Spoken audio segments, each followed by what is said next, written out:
Hello everyone. Today we will talk about how to pick the app of Boomplay.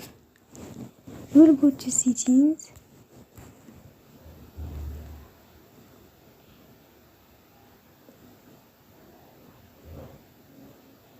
Then we click on apps.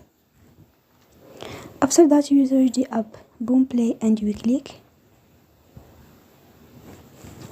Then we on for stop. After that you will go to storage.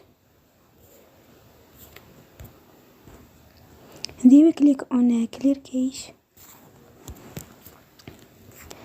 In the end you will turn off your Wi-Fi and you will join again.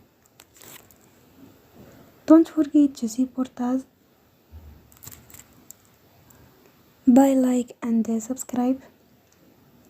See you next time and thank you for attention.